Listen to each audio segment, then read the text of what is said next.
let's get into it. First, I want the audience to get to know you just a tad bit better.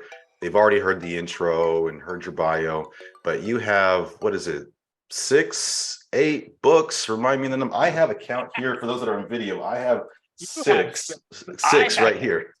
Yeah. Okay. So eight's the number. Eight's the number. So is the published number on Amazon. Yeah. Hilmon has published 8 books all around and around the topic of sales and coaching and enablement is my understanding as well. So highly specialized. Yeah. Can you talk to me a little bit about your books and what that has really done to evolve your practice as a consultant? Yeah, I appreciate you asking me that question because a lot of folks go, how have you written so many books? Which is, I guess the volume of books can seem like an impressive number until you reverse engineer and realize that I've been at this for like 20 years. Okay. And over that period of time, I'm one of those people, I've said this before to folks that, on Christmas Day, I was the kid who would get the gift.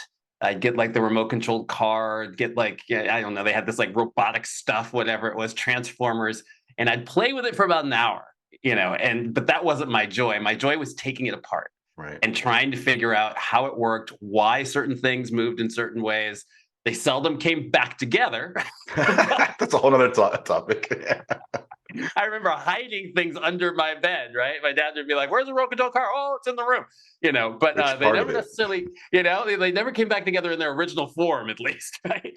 But I found out how they worked. So in the time that I've spent in being both in sales as a salesperson, and I started as an SDR before SDR was the term. We were called inside salespeople or telemarketers, and we were on the phone jamming all day long, right? And it was so much fun. I learned a lot about life in these experiences, exactly. right?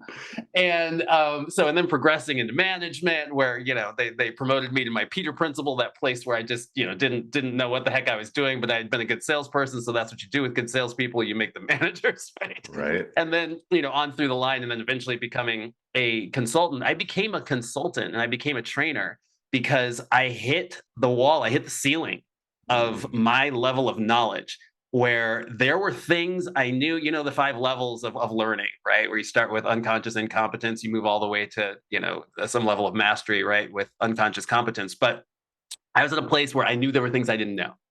And I wanted to know what these things were. Whether it's language, whether it's science, I don't like when there's a body of knowledge that I'm not privy to. This really bothers me. And I'm hyper competitive. So not only do I want to learn it, I want to like master this stuff, right? Good, yeah. So that's the way I approached my practice. Is I was like, so how does training work?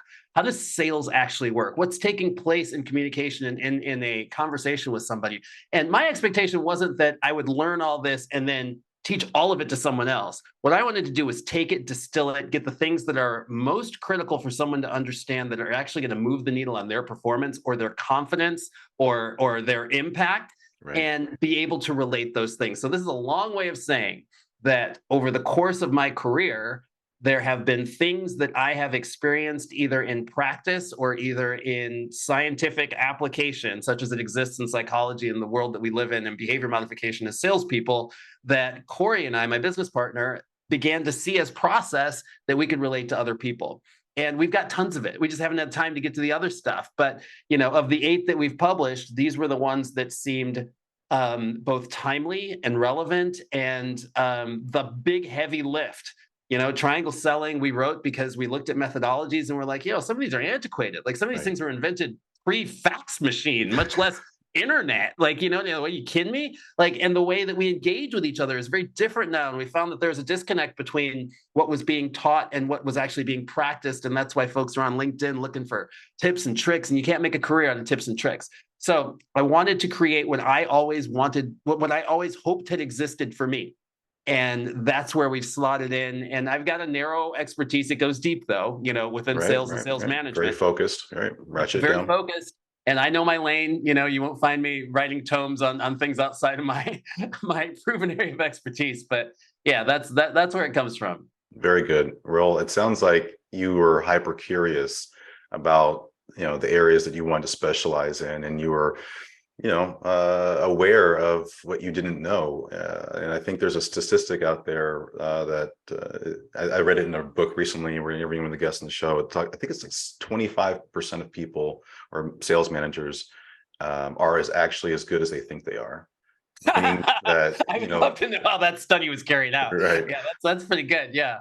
Right. But once you identify that, I mean, that's kind of what I'm doing here. That's really, Yeah. the point of this podcast is to research tough problems in the market that revenue leaders are facing. And, I can't possibly have all the answers. So why not record discussions with folks like yourself who are experts in the industry and soak up some knowledge. And it sounds like that was part of your process to writing these books, was getting you an expert level of mastery while also sharing those resources and maybe serving as a little bit of a calling card for your business as well. But what's interesting is I'll put it to you this way. So yeah, there's a certain bit of a calling card, and like this is who we are and this is what we do, and there's a certain level of lift that comes from that. The other thing that I think is critically important though is that once you actually get beyond typing things into a social media platform where I can have a quick thought and I don't have to substantiate it, I don't have to defend it. It's gone as quickly as it was posted. The next day, nobody remembers that Hilmon said this thing, right? When you actually take and codify your thoughts into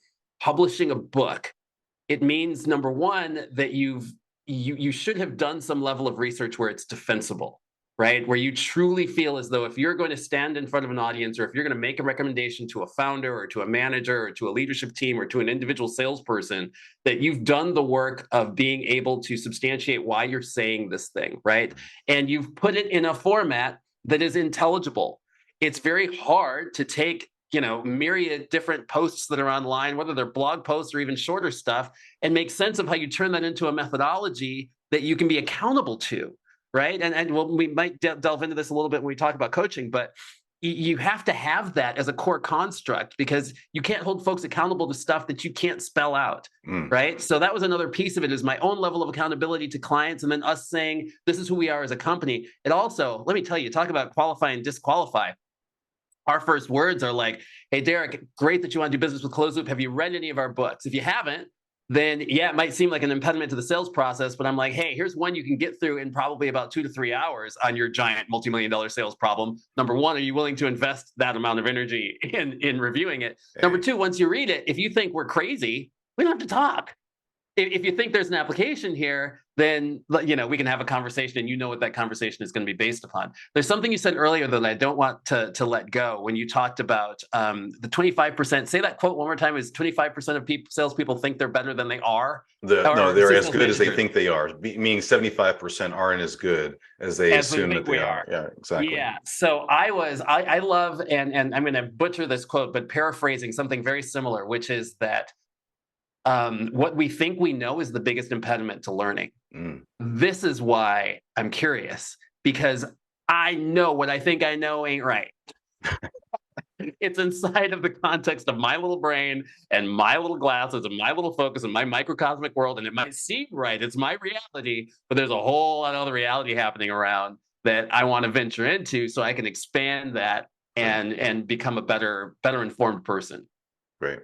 Yeah. And I think the clients that work with you, would imagine, are highly appreciative of you having such a pragmatic and formulated, process to your practice. In light of your practice, you have ClozeLoop, and you're also co-founder of CoachCRM. So what I understand from our earlier conversations is that one of the areas the area you focus on almost exclusively is coaching. Is that accurate between ClozeLoop and CoachCRM? I would paint it a little differently. I would say that we are wholly focused on individual and team performance. Perfect. I think that coaching is a component thereof. Absolutely. But if the umbrella is individual and team performance, there's things in there like strategy, system, staff, and skills. There's process in there. There's the application of training. There's the rigor with respect to management and process across sales systems, yada yada yada. But within the context of that, it's all about how do we make individuals stronger, and how do we in turn, because they don't happen in a conjoined effect, right? In turn, how do we create strong teams? And that involves management, leadership, and all those other pieces. I know one of the areas that I wanted to talk to you about and get your insight on was coaching for top performance. Mm. And heading into a potential recession during with inflation happening at the same time, we know 2023 is going to be a tight year, right? We're going to see a lot of changes in business practices. We're seeing a lot of changes and shifts in tech. Coaching for top performance and coaching in general, I think that's probably why it's a through line through all this, is that it's all about getting the most out of our individuals and our teams, as you mentioned. So coaching is at the core of this. And I think one of the most important things that a leader can be doing at any given time is, running effective one-on-ones and doing coaching sessions and working directly with their team. I've always said that our level of engagement directly correlates to our team's level of success. And this coaching component is kind of what I'm talking about. So let's talk about competencies in terms of people that we have on our team, whether it be an SDR, BDR, or an account executive. Talk to me about, how do we get the competencies that we need out of someone? Like, how do we instill those competencies? How do we identify them? Once we have people on board that we think have met those competencies, how do we develop for those competencies further over time? I imagine you have some frameworks or processes that you could kind of share with us. And You do have 6 of my books, don't you? I do. So where do you go with that? I know it's a big topic, but it's hyper relevant right now. Yeah, Hilmon never met an acronym or framework that he didn't like. So the book that we wrote, Hiring, Onboarding, and Ramping Salespeople, I want to start there because there's a framework called the TEAM framework, and TEAM stands for talent. That is it. Oh, you went old school. That's the old cover. We have updated the cover. So those aren't tuning in. Derek needs to send a note to Amazon. I need that newer version. I'll just send you the cover. But yeah, so the acronym it's TEAM, and it stands for talent, engage, accelerate, and mastery. So here's the idea. A lot of folks start at the end. And I love the way you framed the question, which is, how do we identify competencies? And then how do we uncover where those competencies lie relative to where they need to be? Well, it starts with who you're hiring. So as an organization, and I understand lots of folks have already hired folks, and there's probably not a lot of hiring happening right now in some organizations, but just bear with me here. So if you're saying that I got a sales team, and let's take the BDR function, right? And we're looking for BDRs. A BDR in a company like Yelp has a very different task than a BDR at a company like Salesforce, right? There are different competencies that you're going to be hiring for. Within those competencies, there are acquired competencies, meaning these are things that Derek already knows how to do. And I'm not interviewing anybody who doesn't already have these basic competencies, right? At that level, it might be technology competencies. They know how to source online. They know how to leverage a database. Maybe they know how to use a spreadsheet. Maybe they're functional on a phone call, right? They've got some basic business acumen and understand what it is that we do for a living, yada, yada, yada. These are acquired competencies that someone has to have before, we can call them skills, before they even get into my organization or before they're even worthy of an interview. Then, and this is where the competitive differentiation comes in. This is where you get real juice inside of your company, right? Then you've got to understand, what are the competencies I can develop once I've hired this person? And where do we want them to be? So here's brass tacks. Here's just foundational stuff they've got to have on one side. And then on the other side, moving across their growth inside of my company, just in this specific role, what do I want them to be able to develop? Maybe it's subject matter expertise. Maybe it's a clear understanding of the job to be done for your specific persona. Maybe it's some level of depth and some, ninja-like moves with some software and some tools that we use. Who knows, right? You know what those things are. And then you've got to understand internally, do you know how you're going to get them there? And this is where we drop the ball. And so that's the big one, right? So here's what happens just on the hiring front. If we just parse this piece, if you know these things to be true, and if you've developed some sort of rigor internally to be able to get people from the acquired competencies to where you want them to develop, you have a competitive advantage because you don't have to go hire from the best school who's already done most of this training for you. You don't need to go get the pedigree of someone who had worked at, one of the FANG companies or something along those lines. You can go get, I always call this the Scottie Pippen because I'm a huge Chicago Bulls fan, right? Old school Chicago Bulls. Let's keep that in mind. Yeah. You can go get Scottie Pippen. 23 and 33. At You it know what I again. mean? You go Yeah. get what it was, Central Arkansas, wherever the heck he went to school that Jerry Krause found him while he was eating donuts. You know what I mean? Like that's the person, and this person's a superstar. And Right. here's the beauty: when you've got salary arbitrage and arbitrage across the globe with respect to where you can hire from, Mhm. why would you not want to be able to do this as opposed to having to sit in Silicon Valley or wherever you might be located and get the best of the best there and duke it out over salaries and all these other pieces? So Very good. that's where the talent piece comes into play. Now, how does this correlate to your ability to coach? Well, you've brought people into the organization. You understand the individual gap. This is where the difference between individual and team performance, right? You understand the individual gap between where Derek is today versus where he needs to go. And one piece of that is going to be training. One thing to keep in mind, and this is where we engage folks, that's the E. I don't like onboarding because it sounds like you finished. It's like, all right, they're on board. Mhm. Now let's move on. And in fact, that's what people do, right? They spend a ton of time and energy in that first week of onboarding toward ramp, and then they just abandon the individual. It's like, all right, fend for yourself. Good luck, right? And the high seas come, and you're like, yeah, just hold on, stay on board, right? But Never seen so that before. That never happens. of course not. Everybody's got really robust professional development programs, don't they?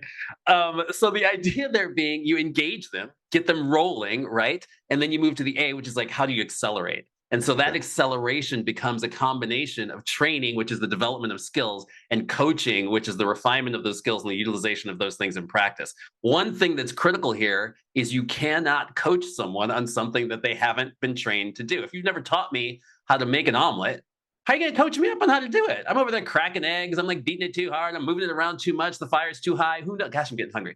But you know what I mean? This goes back Who? to your point about the book too, and having your frameworks and having your stuff Yes. dialed in is part of your client success. Right. Yes. Okay. This Yeah. is Being it. clear. Yeah. This is where it gets clarity. Oh my God. Clarity is so key. And so here's the deal. What we do instead is Derek and Hilmon start a company called, Dare Hilmon Tech.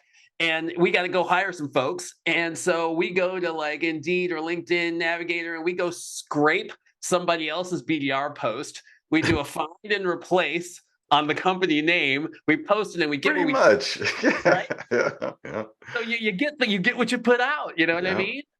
That's it. Do you think competency-based interview questions are a tactical approach to the hiring phase that you had talked about? You have these competencies in mind that are acquired, they should have in coming to the company. How do you vet for that in the interview process? Is it having well-crafted interview questions? Are there assessments? How do you ensure that you're hiring for those competencies? Let's break that down. Yeah. So if I were hiring, let's stick with the BDR example because we're already there, right? So Okay. from the BDR example, you've got to have a phone screen. And how important is the phone screen relative to the rest of the interview? It is the most important thing Hmm. because they're going to be cold calling. I Yeah. don't care what you look like sitting in front of me and how you manage it. You're not going to be sitting in front of anybody. You're Right. going to be Right. on the phone. Hopefully, if you're emailing, then make it an email interview. I don't know, do something differently there. But the idea being that like people yada yada over what is probably going to be the most critical element of this sales hire, right? So one place to look for competency development was inside of that phone screen. There's an 8-point screen, and I could share it with you that you could maybe put in the show notes and share with listeners if you'd like, if you think that, Okay. that Yeah. that's beneficial to folks. But one of the last questions, which is teed up by an earlier question, it's a statement. At the end of it, you just kind of go, so Derek, I appreciate you hopping on the call. We will get back to you, let you know, whether or not you made the cut for, interviews coming into the organization. Otherwise, we wish you really well. And that's like it. This is after a fairly short interview, but it's also after you've asked a person, how do you go about getting commitments to next steps? Right?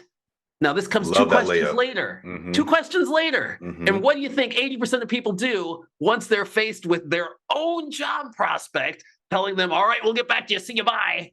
They go, okay, thank you very much for your time. Right?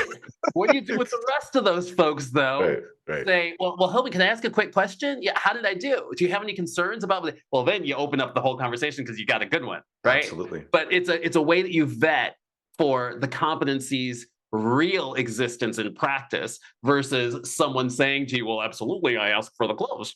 I'm Right. very good at putting numbers. I mean, everybody's going to say that, and they probably think they do. Going back to your quote, right? 75% of us are thinking we're killing it. Yeah, we're not, right? We're So not then as what do good you as we think we are. Let's be objective. we Right. are. You Right, right. know, so let's bring this into the actual interview. So then you come into the interview and you can go through your whole, if it's your culture to go through the chronological interview, that's fine. But what I always say is you've got to have an experiential interview, right? Mm, So you have to create an experience of what they are, and you're doing this not as a gotcha. This isn't sell me this pen kind of a thing, right? Create an experience that allows for the person you're talking to demonstrate their best capability within the competency that you're looking for. So right. I'll give you an example. Sometimes we're looking for things that are a little nuanced. Like maybe you're looking for the ability for someone to work in a, this is Who's again going back. creative. I mean, Let's say someone who's creativity. Yeah, it's a common one. say you're looking for creativity, right? Okay, well, create an opportunity for someone within their own domain of expertise, not something wild, to Mm, be able to demonstrate to you a level of creativity. So maybe I'm just riffing on this right now, right. right? That's just what we're here to do. Yeah. So maybe you're saying to someone, just an understanding. Okay, let's see. Somebody has to be creative with discovery questions, right? So instead of saying, so what have you researched about my product and yada yada yada? Not fair. You could say, hey, suppose I told you, you've heard of Chat GPT, right? Well, suppose I told you there's this thing called Time Machine GPT right now that allows you to actually go back in time, but only once, to change one thing that's not going to have a butterfly effect on the rest of the universe. I don't know why I'm making this up. I'm going in my No, I'm metaphysical. loving this actually. This is Okay, good. right? Yeah. So just say this is the thing, right? When you say this to somebody, you say, how would you go about formulating and figuring out who would be a good customer for that kind of project? Mm, What creative juices would you get flowing thinking that this is the type of person that could have an opportunity to go back in time to change one thing one time that no one would ever know about and wouldn't have any impact on the rest of the universe, right? And you just get somebody thinking. And right. if somebody gets all boxed in and is all weird about it, then maybe that's not your person. But if the person who's like, well, you know what? I think it's that person who feels like one giant regret, that person, whether it's like that high school time they went up for the dunk and missed it and everybody laughed at them, whether it's the whatever, blah, blah, blah, blah, blah. I think I'd go there. And it doesn't, it's just like, this Well, it's is how this critical person thinking. thinks. It's Yeah, reflective. It's creative juices flowing at the totally. same time. And I think it's, Totally. can we collaborate depending on who's running that interview as well? Am I going to be able to pick up what you're Absolutely. putting down and now kind of riff with you on this idea? And now you've got this Beautiful. opportunity to see what this person is like to collaborate with. Hmm. And you've Hmm. got this opportunity to also just see, can this person get a little bit wild and be vulnerable enough to not really care whether or not you think they're crazy? Like you presented this crazy option. Are they rolling with it? And I Right. mean, I'm not saying this is the right thing for every organization. If it's part of your competency that you need someone to get out of the mold of just going and pattern matching every doggone cold email that's been written since Aaron Ross's book, then they want them to do something different and take a risk. This might be the way that you go. So you do this work ahead of time. You don't just make this thing up as you're sitting in the interview, right? Right, exactly. That's what I meant by the crafted competency-based questions. Once we have the competence, we know what's important to the role, we've done that due diligence. How do we vet people through that? And the interview process is where it all happens. And one thing that I also, it's not a sell the pen exercise, but there is a role play exercise that I like to promote within my engagements that clients pick up. Keep the interview track relatively short as you can be, make sure Yeah. it's inclusive and have the right parties involved, and it's not some vacuum effect. But at the end or during the process, uh, people in performance-based roles like salespeople and SDRs need to be able to demonstrate those skills, right? A programmer is going to have to program something and develop That's something right. as part of their interview process to get a job. So as a salesperson, there should be a total expectation to have done some research, come with some relevance to the interview, right? That preparedness, be able to write well-crafted emails to the parties that they interviewed with that touches on what you talked about, summary email, right? Uh, and then we need to be able to demonstrate the ability to hone in on these things. So we like to have the candidate, once they reach a later stage in the interview process, fill out a quick questionnaire. Who are two companies you would go after if you were selling this product? Who are two people in that company you would pursue? And then why? That's it. And let's have a conversation for Love it. 10 minutes when we get on the call. After we have that 10-minute conversation about what you were thinking and why you chose those accounts and those people, then we get into a scenario. Hey, this is my role. This is who I am. Give me a call. And then we get into, once that cold call, that mock cold call is done, we get into feedback. Well, this is where I think you did really well, and this is where maybe there's an opportunity and so forth. Let's run that back one more time and see if you can incorporate it. And then and this all happens in 40 minutes, right? Yeah. You're just flowing through it, but also get to see if people are serious and if they really want these roles.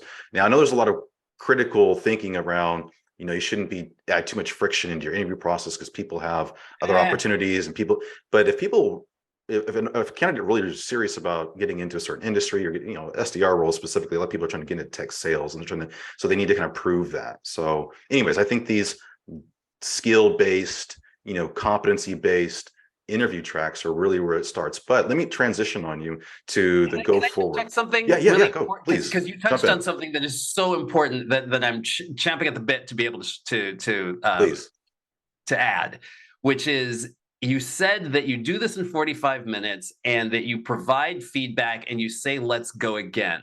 So when people are saying, how do you get coachable folks into your organization? How do you identify whether or not you've got someone who you can coach? Here's the deal. Right there is where you do it. If someone cannot move on a and granted, we all have different coaching domains. Like some people would like to see it written, some people would like to see it, auditory. We've all got different domains of ways in which we learn. But if you can present this in a way that is your style, that is the way you intend to coach someone going forward once they're in your organization and they respond to it, you've got gold. And here's the other thing I'll say. Top performers love it, because what they're going to realize is, it's going to work for Derek. He's not going to let silly stuff fly. He's going to make me better. And even in that 45-minute interview, whether I got the job or not, I'm learning. I'm gotten better. Exactly. That's it. Yeah. Thank you for acknowledging that. I'm glad to have that co-signed now. So definitely going to drive that home going forward. It's not terribly difficult to put together, but definitely something you got to be rigorous about. So speaking of rigor, why is it that organizations don't apply the same level of rigor to coaching on an ongoing basis? So we've gone through the hiring process, we're past that, now we're dealing with performance. Why is it that organizations don't apply the same rigor to developing people in those competencies, to those aspirational points that we need them to be at in the business, or that where they want to be as individuals? The same. Why don't we use the same rigor that we do for product and for marketing, engineering, and this level of discipline? Why is it that we are so loosey-goosey and winging it so much with our revenue generating staff? I think that for one, I think that it's universal across the organization. If I know we're focused on sales and that's our world, and I'll stay in my domain, but I think that it's most evident in a sales function, because we're measured differently and there's a lot more transparency with respect to performance than someone who might be in operations or finance or even in engineering, even though they've got sprints and things that they're accountable to. I think one of the reasons why, I think there are a couple of reasons why. One reason why is because the focus is on the entry point, not on the lifetime value. And I don't mean to speak of people as widgets, but there's a lifetime value. They are resources, right? Yeah. They are resources, and then they are assets to an organization, right? Correct. And I don't think that we focus or clearly know how to measure or manage the lifetime value of an employee. And I'm thinking of someone in particular. I don't know why this person popped into my head, but I started working with her when she was an SDR. I was a client. They're a client of mine, right? She is now a VP, and this is in one of the top SaaS organizations. She's been there her whole career. Her whole career. The lifetime value of her contribution. And someone way smarter than me can figure out what kind of math you need to add to that when you think about her impact and her revenue, when you think about the impact of her on her team and her peers, the impact of her as a manager, the impact of her on her management peers, the impact of her on the introduction of new products. And so, I mean, just like, there's got to be a way to quantify this. Maybe this is the next book, right? Around how you identify what this is, and then who's accountable to it, right? Who's responsible for it? Now, I understand that there's a part of this responsibility which lies on the direct manager relationship. There's a part of this responsibility that's going to lie on the division head. There's a part of this responsibility that relies on the company culture. There's a part of this, you can parse it a whole lot of different ways, right? But there's no visibility into it. And where there lacks visibility, there lacks accountability.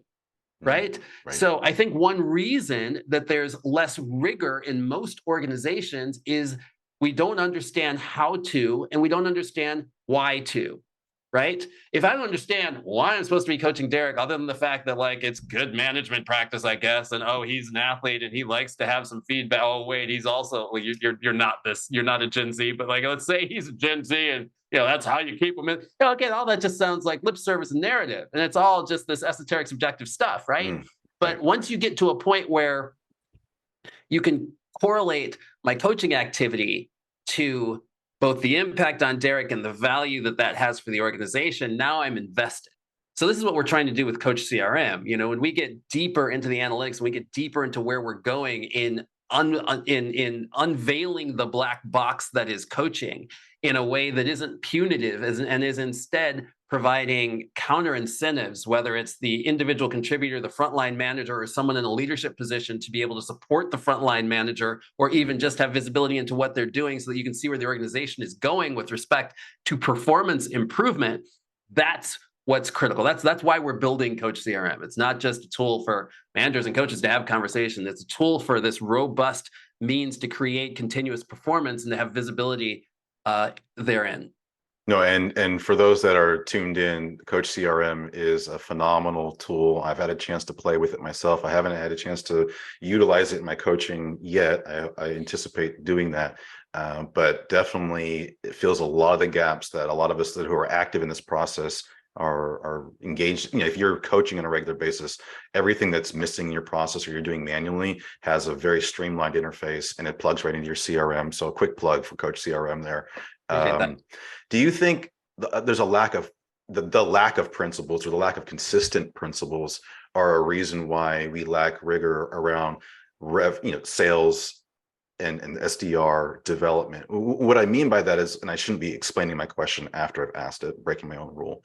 But when you think about accounting principles, you think about the finance area of our business, there's those consistent principles. Engineering, they have consistent principles that they abide by. Your developers, your coders, they all have consistent frameworks that they follow. Do you think there's a lack of consistent frameworks and principles in this area because there's so much of it, right? I mean, we're all contributing to the space, but do you think the lack of consistency on this, it makes it hard to have that same level of rigor, or is there another issue that underpins that?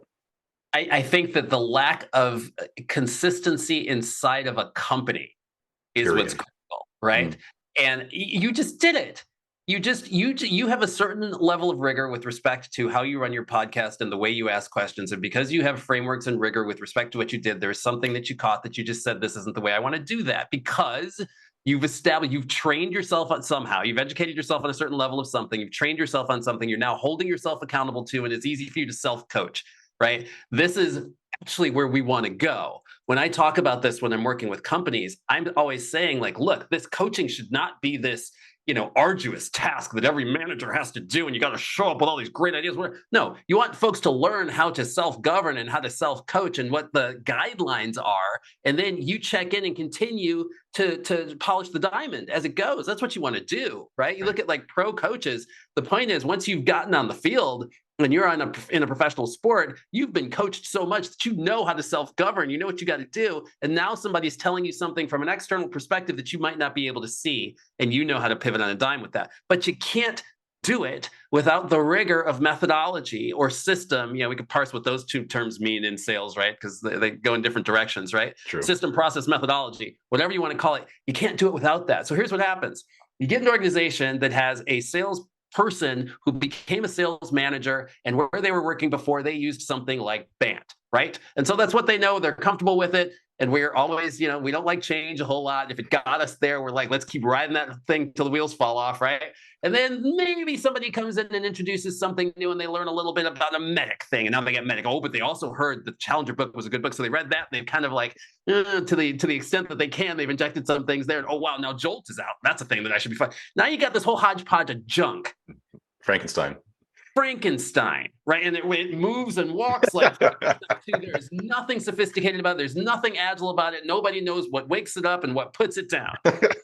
Goes up, right? And you cannot coach based upon this, because you also have such a limited amount of knowledge and expertise in this domain that you're afraid of becoming an imposter when you start trying to Ooh, tell your team how to do it. So here's the this other went reason real why. deep there, Hillman.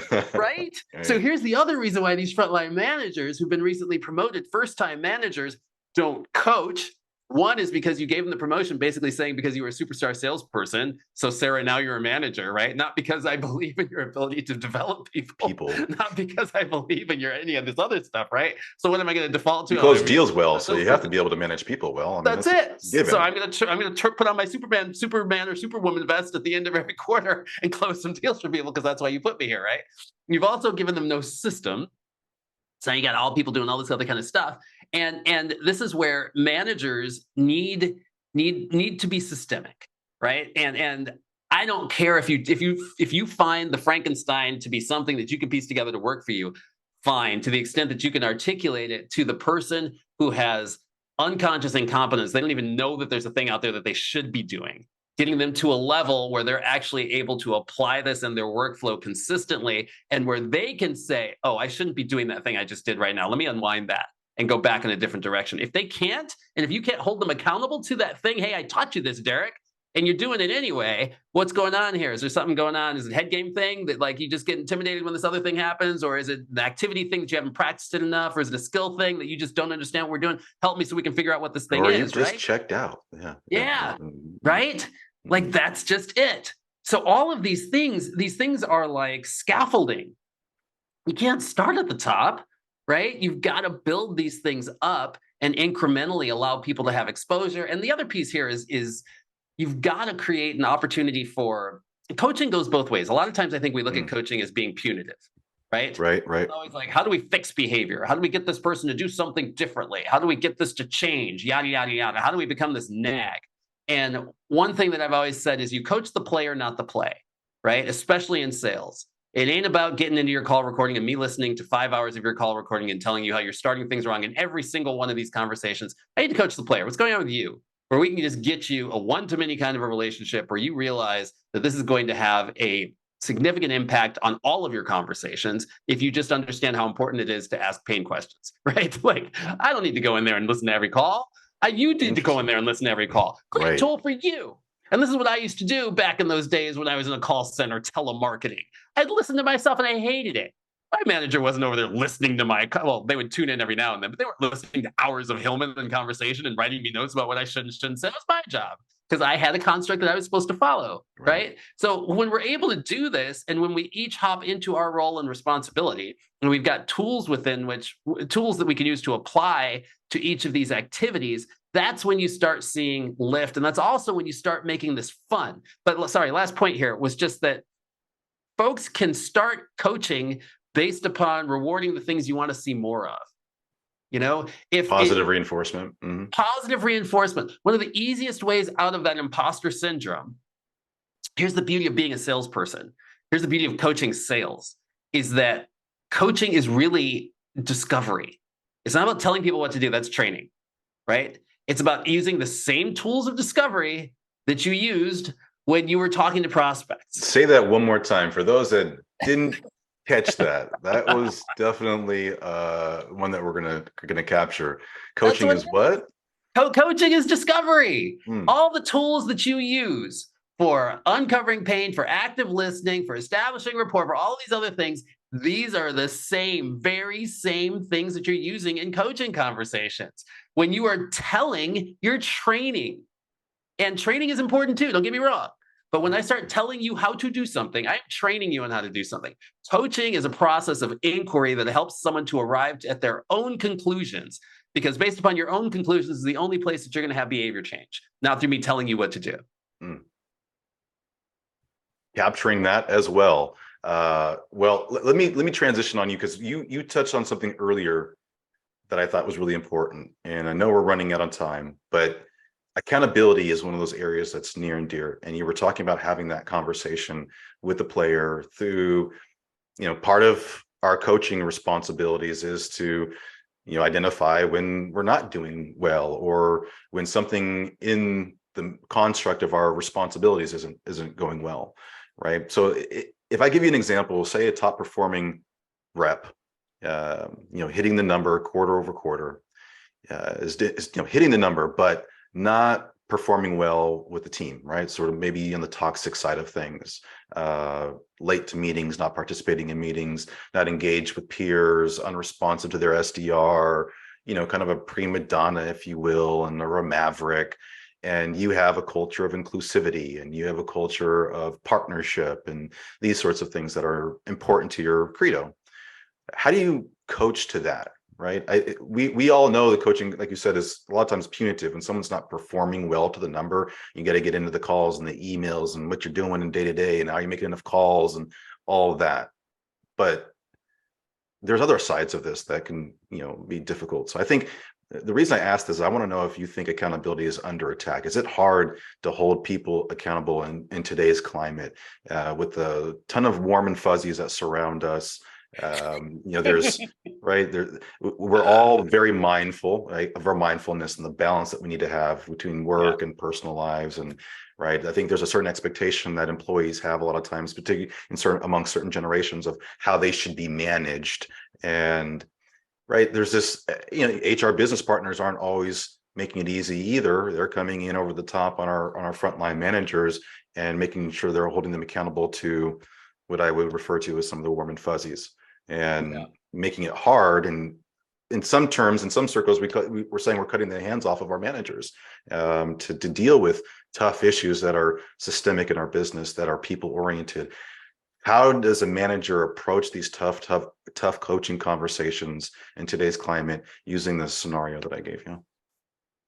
So there's a lot to unpack there, and I'm going to try to pick it off one by one. First off, I love you alluding to warm and fuzzies, and for those who couldn't see me cringe every time you said it.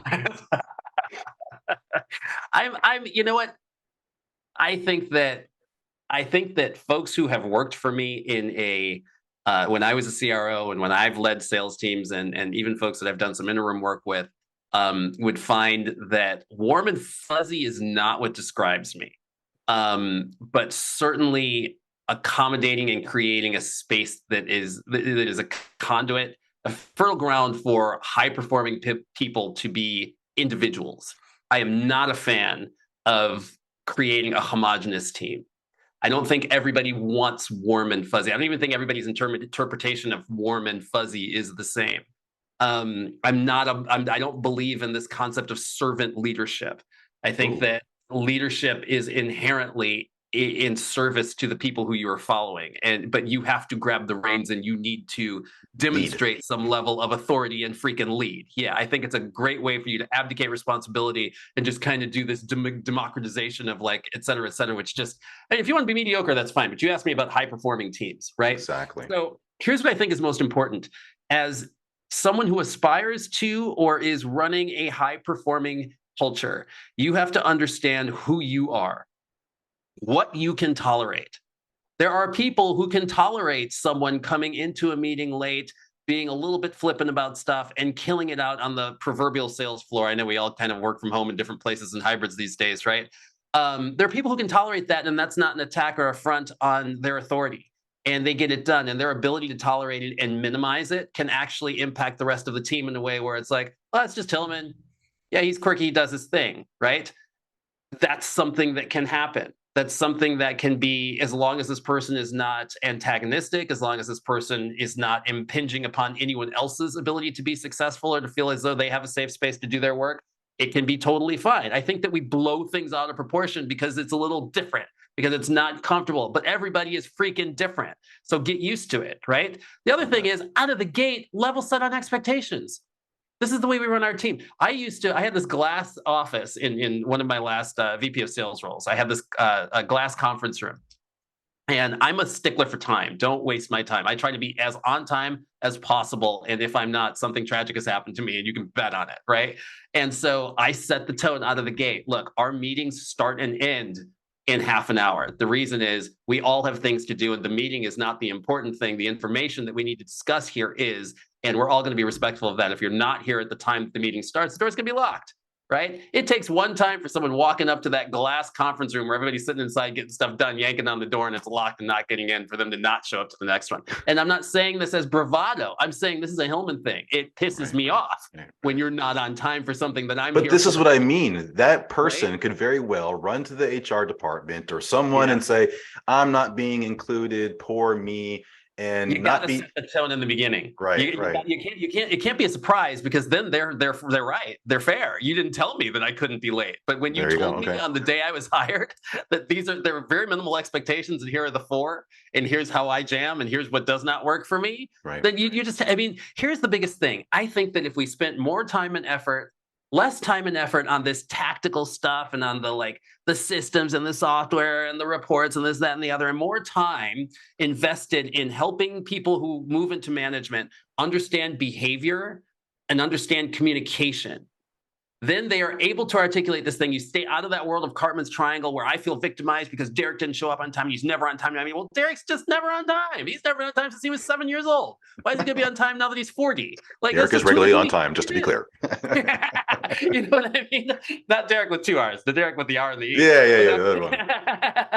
You know what I'm saying, though? It's just like, let's not, we're humans. So we all have nickel our and dime on some of this thing. Let's pick our bets. Come Let's on. focus on the things that are really moving the needle. And yeah, I think there's a piece of that. And one thing you mentioned offline, we were speaking before on this topic, was that in that example, sometimes that element that top performer or top performers might be conceived as producing can be stem out of like our own insecurities, right? You know, are you hung up because Derek's ringing the bell and you're not? Is that really where this stems from, right? So and maybe Derek knows it. Maybe, I mean, we wrote about this in the 5 Secrets of a Sales Coach, right? We talk about the dynamic on the sales floor, and there's a woman in the book who is killing it, and she's letting everybody know that they aren't doing it, and she doesn't like the fact that she's on a team that's mediocre. Like, exactly. You know what I mean? Yeah. That's that top performer. That's that Kobe effect right there, what you just described, right? That's it. Well, and I think part of this as well that we see is, you have managers, frontline leaders that are relatively new to their career in people management. Like you said, they're not necessarily prepared for some of these tougher conversations. Corrective action conversations, accountability conversations can be uncomfortable. And sometimes the areas in which we're coaching can borderline on people's personality, particularly when we talk about how people communicate, right? And I think that makes it difficult as well.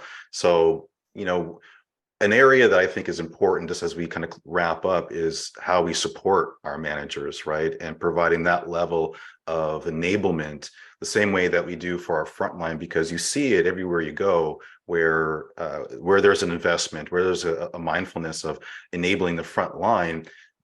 We're really good about that as organizations, but we're not always very good about giving our new managers or even our experienced managers that same level of development and support or even accountability, quite frankly. So, I've been a frontline manager many times over and often have felt like I was on an island trying to figure things out my own. And even when I've, come into a consulting practice and working for a consulting company, I was always wanting to get better. And as you evolve in your career, we know you get less and less pats on the back. That's just the nature of it.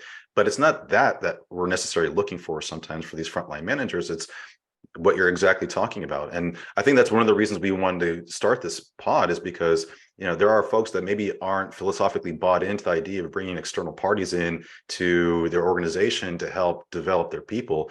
But I think this is a great application, ClozeLoop, CoachCRM application, bringing that in your organization to bolster your sales leadership's ability on the front line so that we can address a lot of these issues, whether it's in the interviewing process or on the ongoing development side. So, that's my final thoughts. Anything you close with, Hilmon? And, again, I really appreciate you being here and making the time. Oh, I'm happy to be here. I think this is an important podcast touching on a number of really important subjects. And, there is that piece of, where does it fit in when you're bringing in someone external? And I think that the biggest benefit is that there's often that piece of providing perspective, right? You're leveraging the expertise of organizations that have worked with a number of companies that have a perspective of knowing what is working across the industry. There's, there are great consultants out there, our team included, that are working with 20, 30 organizations right now in this month that are all experiencing the same thing, that are able to leverage that feedback back to you and help you to be able to, in fewer cycles, move the needle on the types of things that you're trying to move on. And the biggest key is what they leave you with, right? It's not about a crutch. It's about someone coming in and providing you the reps and the regime and the practice that you can then take and run with and continue to strengthen your team and its ability to individually and perform ongoing. So anyway, I appreciate you having me on the show, Derek. No, thank you very much. Where can people reach you? Where would you point them to if they were looking to find more goodness from Hilmon? Goodness from Hilmon, I'd say go to LinkedIn. There's some goodness there, and from there it all trickles out, doesn't it? Yeah, that's how it should be for a lot of us. Yeah. Well, very good, Hilmon. Thanks again. Appreciate all your time. You have a wonderful 2023, and hope to have you on the show again. Thank you. You too.